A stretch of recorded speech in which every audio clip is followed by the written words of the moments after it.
టైంని నాకు కేటాయించి నా రిటైర్మెంట్ ఇచ్చిన ప్రతి ఒక్కరు కూడా నా హృదయపూర్వక ధన్యవాదాలు. గవర్నమెంట్ ఎంప్లాయీ అందరూ కూడా ప్రతి వారికి రిటైర్మెంట్ అనేది ఒక స్టేజ్ వస్తుంది, తప్పనిసరి అది. కానీ నాకు మాత్రం నా రిటైర్మెంట్ ఒక 4 years బిఫోరే నేను రిటైర్ అవుతున్నాను. ఎందుకంటే మా ఫాదర్ నన్ను ఫస్ట్ క్లాస్లో ఆ స్టేజ్లో నాకు 2 years ఎక్కువ వేసి 3rd classలో జాయిన్ చేయడం జరిగింది. ఆ తర్వాత 3rd class నుంచి 5th class, 5th నుంచి 7th class ప్రమోషన్. ఆ ప్రమోషన్ వల్ల నేను 4 years లాస్ అయిపోయాను. దానివల్ల మా ఫాదర్ యొక్క ఫ్రెండ్ అదే స్కూల్లో టీచర్ అన్నమాట, ఆయనకు అగనెస్ట్గా ఉండేది. ఆయన ఇట్లా చేసి తన కూతురు ఏజ్ ఇట్లా చేసేసి తనకి ఇష్టం వచ్చినట్టు చేస్తున్నాడని ఒక కంప్లైంట్ ఇచ్చారు ఆయన. ఇస్తే అప్పుడు ఏమైందంటే నా రిజల్ట్ 7th classలో ఆపేశారు. ఆపేసిన తర్వాత మా ఫాదర్ మళ్ళీ డాక్టర్ సర్టిఫికేట్ పెట్టి అది మళ్ళీ దాని గురించి డాక్టర్లతో మళ్ళీ ఎంఆర్ఓతో సర్టిఫికేట్స్ తెచ్చి మళ్ళీ అది అదే జడ్పీకి వెళ్ళి మళ్ళీ చేస్తే కనుక 3 months అయిన తర్వాత నాకు నా రిజల్ట్ వచ్చింది. తర్వాత 8th, 9th, 10th అయిపోయింది. 10thలో కూడా మళ్ళీ ఆ సారు ఇట్లా ఇట్లా ఫస్ట్ తను గెలవలేదని మళ్ళీ కంప్లైంట్ ఇవ్వడం జరిగింది.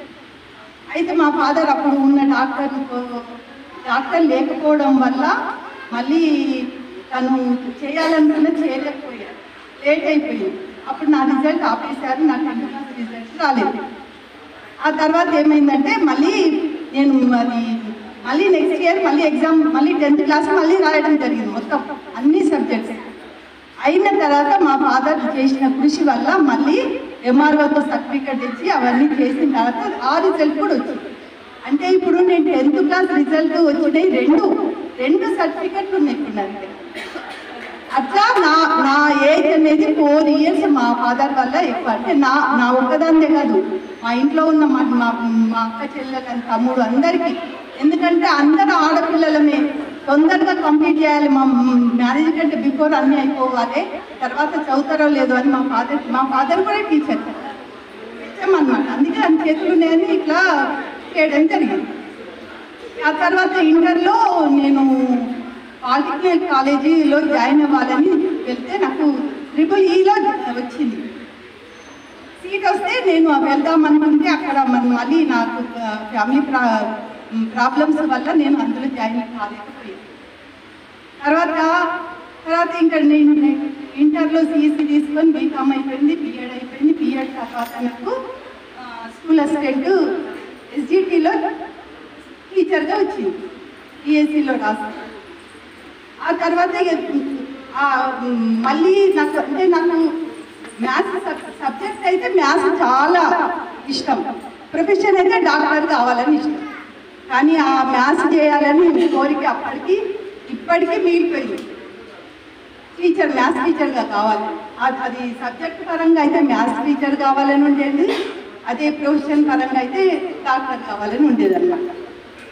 ఆ తర్వాత మళ్ళీ నేను అది ME అంటే PG అకాడమిక్ కోర్సులు చేయాలంటే ఎప్పుడైనా చేయొచ్చు, మ్యారేజ్ అయిన తర్వాత కూడా చేయొచ్చు. కానీ ఇప్పుడు ఈ టెక్నికల్ కోర్సులు చేయడం కష్టం తర్వాత అనేది BEd అయింది కాబట్టి MED చేద్దామని MED సెలెక్ట్ అయినా, రాసి ఎంట్రన్స్ రాస్తే సెలెక్ట్ అయిన తర్వాత అప్పుడే మ్యారేజ్ అయిన నెక్స్ట్ డేనే మళ్ళీ MEDకి అటెండ్ అయ్యి ఎగ్జామ్లో పాస్ అయిపోయింది. MED అయిపోయింది, డాక్టర్ కావాలంటే ఇంకొక రూట్ ఉంది. ఏం రూట్ అది? PhD చేస్తే డాక్టర్ అని చెప్పుకోవచ్చు. అట్లా అని నేను మళ్ళీ MPhil కూడా రాసి సెలెక్ట్ అయినా ఉస్మానియాలోకి వెళ్తామనుకునేసరికి ఈవినింగ్ కాలేజీలో వెళ్తామనుకున్నాను. ఆ ఇయర్ ఈవినింగ్ కాలేజీ తీసేసాను. అట్లా MPhilలో సీట్ వచ్చినా కానీ దాన్ని డే టైంలో చేద్దామంటే మళ్ళీ సార్ ఉండదు. కాబట్టి నేను ఆ MPhil కూడా పక్కన పెట్టేసి ఇక డాక్టర్ రావడం కుదరదనేసి పక్కన పెట్టేసి తర్వాత ఏమైంది, తర్వాత మళ్ళీ MCom ఫస్ట్ ఇయర్ రాశాను. నేను MCom ఫస్ట్ ఇయర్ రాసిన తర్వాత MCom చేద్దాం PG చేద్దాం చేద్దామని ఎంకామ్ ఫస్ట్ ఇయర్ రాసినాక కామర్స్ వాళ్ళకు స్కూల్ అసిస్టెంట్గా ఇవ్వట్లేదు అనేది తెలిసింది. తెలిసిన తర్వాత అది పక్కన పెట్టి మళ్ళీ నాకు మ్యాథ్స్ చేద్దామనే ఆలోచన వచ్చి ఓపెన్ యూనివర్సిటీ అంబేద్కర్ యూనివర్సిటీకి వెళ్తే వాళ్ళు ఏమన్నారంటే డిగ్రీలో 60% ఉంటే కనుక చేయడానికి అవకాశం ఉంది అన్నారు. నాకు 60% ఉంది కాబట్టి నేను అంబేద్కర్ యూనివర్సిటీకి వెళ్ళి సీటు తెప్పించుకొని ఆఖరికి అది కంప్లీట్ చేసిన.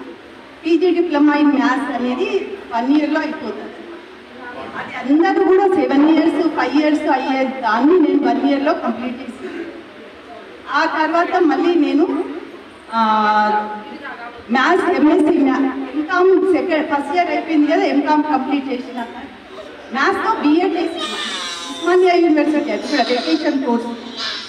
ఆ తర్వాత ఎంకామ్ అయిన తర్వాత మాకు ఎంకామ్ కంప్లీట్ చేసి తర్వాత ఎంఎస్సీ ఇవన్నీ కంప్లీట్ చేసింది. తర్వాత నాకు ఇంకా ఏంటంటే అప్పుడు ఏమైందంటే ఇక్కడ ప్రమోషన్స్ ఇస్తున్నారు అని అంటే తెలిసి ఆ మ్యాథ్స్కి అప్లై చేసి ఏమైందంటే మ్యాథ్స్కి దూరం ప్లేస్ దొరికింది నాకు, అదే సోషల్కి దగ్గర ప్లేస్ దొరికింది. మళ్ళీ మా పిల్లలకు దూరం అయితేనే మళ్ళీ ఇబ్బంది అవుతుంది అనేసి ఆ మ్యాథ్స్ స్కూల్ అసిస్టెంట్ను వదిలేసి మళ్ళీ సోషల్ టీచర్గానే కంటిన్యూ అయింది.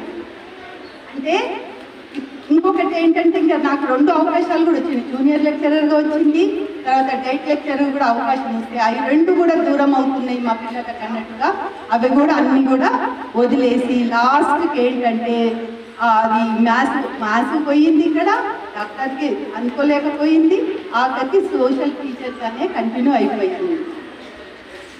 ఇంకా ఏంటంటే నా ప్రొఫెషన్ గురించి చెప్పాలంటే 37 ఇయర్స్ నా సర్వీస్లో నేను ఎన్నో స్కూల్స్ మారా, కానీ అన్ని స్కూల్లో కూడా మా టీచర్స్ అందరూ కూడా మాకు ఎంతో సహకారం అందించారు, మాకు అండగా నిలబడి నాకు ఎంతో హెల్ప్ చేశారు. వారందరికీ సభాముఖంగా అందరికీ కృతజ్ఞతలు తెలియజేస్తున్నాను. ఇక మా వారి విషయానికి వస్తే మా వారు చాలా హెల్పింగ్ నేచర్, అందరికీ, నాకే కాదు మా పిల్లలకే కాదు అందరికీ, రిలేటివ్స్కి ఫ్రెండ్స్కి అందరికి కూడా చాలా హెల్ప్ చేస్తారు. నాకైతే 100కి %% అన్ని రకాలుగా అండగా హెల్పింగ్గా ఉన్నారు మా వారు. అదే కాకుండా ఇంకొకటి ఏంటంటే ఒకసారి ఏమైందంటే మీర్పేట్ కాదు అహ్మద్ కూడా ఈసర మండలికి వెళ్ళినప్పుడు జాయిన్ అవుదామని వెళ్ళినప్పుడు నా క్వాలిఫికేషన్ చూసి ఆ ఎంఈఓ చాలా ఆశ్చర్యపోయింది. పోయి ఏంటమ్మా ఇవన్నీ చదువుకున్నావు, నీకు ఓపిక బాగుందంటే నేను నా ఓపిక కాదు సార్, మా వారి సహకారం వల్లనే మ్యారేజ్ అయినాక ఇవన్నీ చేసిన అని చెప్పిన. ఆయన అసలైతే నేను కాదు అప్రిషియేట్ చేయాల్సింది, మీ వారు ఎక్కడున్నారు పిలవండి అంటే బయట ఉన్నారు సార్ అంటే పిలిపించి మరి మా వారిని అప్రిషియేట్ చేసి. అంటే ఇక్కడ చెప్పొచ్చేది ఏంటంటే నేను ఇంత చదువుకోగలిగిన ఇంత చేయగలిగిన అంటే అదంతా మా వారి సహకారం వల్లనే చేయగలిగింది. తర్వాత మా పిల్లల విషయానికి వస్తే మా పిల్లలు చాలా చిన్నప్పటి నుంచి చాలా హార్డ్ వర్క్. నాకు 2 అమ్మాయిలు, పెద్ద అమ్మాయి పీస్ రావ్య, ఇద్దరు డాక్టర్లే. పెద్ద అమ్మాయి పీస్ రావ్య, తను ఎండి డెర్మటాలజిస్ట్. తర్వాత చిన్న అమ్మాయి పేరు కావ్య, హోమియోపతి బిహెచ్ఎంఎస్ అన్నమాట. వాళ్ళిద్దరిని నేను డాక్టర్ కావాలనే ఆశను వాళ్ళ మీద రుద్దినట్టయింది. అయినా వాళ్ళు ఇంట్రెస్ట్తోని వాళ్ళ ఎడ్యుకేషన్ నేను అనుకున్న రీతిలో వాళ్ళు డాక్టర్స్ అయినందుకు నేను చాలా సంతోషిస్తున్నా. నేను చేయలేకపోయినా మా పిల్లలతో చేయించిన సంతోషం నాకు మిగిలిపోయింది అన్నమాట. చిన్నప్పటి నుంచి వాళ్ళు కూడా కూర్చునే డాక్టర్లు కాలేదు, నాకు ఈజీ కాదు అది. చిన్నప్పటి నుంచి ఎల్కేజీ యూకేజీ అయినప్పటి నుంచి కూడా వాళ్ళు చాలా కష్టాలు పడ్డారు. ఎందుకు పడ్డారంటే నేను స్కూల్ పోయేసి ఇంటికి వచ్చినాక తర్వాత పిల్లలకు చెప్పుకోవాలి, కానీ అది ఏది చెప్పకుండా నా చదువు నేను చదువుకోవడము చేసి వాళ్ళకి ఏ రకమైన కూడా హెల్ప్ చేయక, టీచింగ్లో హెల్ప్ చేయలేక నా చదువు నేను చదువుకోవడమే సరిపోయింది నాకు. అయినా వాళ్ళే టైం టేబుల్ చేసుకొని ఆ చిన్న ఏజ్లో కూడా వాళ్ళే టైం టేబుల్ చేసుకొని వాళ్ళే టైం ప్రకారం లేచి వాళ్ళే తమ చదువు మొత్తం కూడా నా హెల్ప్ లేకుండా కానీ ఈ స్థాయికి రాగలిగింది వాళ్ళు. అందులో నా సహకారం ఉంది, వాళ్ళు ఇంత పైకి రావడానికి మా వారి సహకారం అయితే చాలా చాలా చాలా ఉంది. అంటే ఇంకొకటి ఏంటంటే ఈ రోజులలో పిల్లలు తల్లిదండ్రుల మాటలు వినరు, ఎదురు సమాధానం చెప్తారు.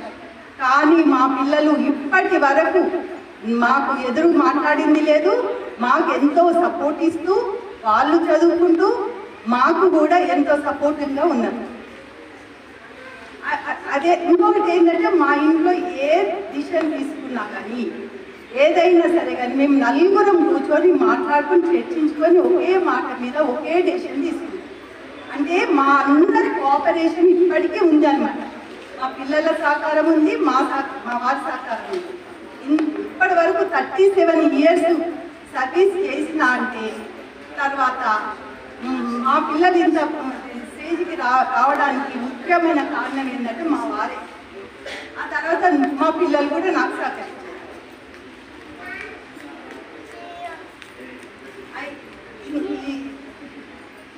చివరికి ఏంటంటే ఆఖరికి వీళ్ళ సహకారం లేకపోతే నేను ఈ సర్వీస్ను ఇంత బాగా కంప్లీట్ చేయలేకపోయేదాన్ని.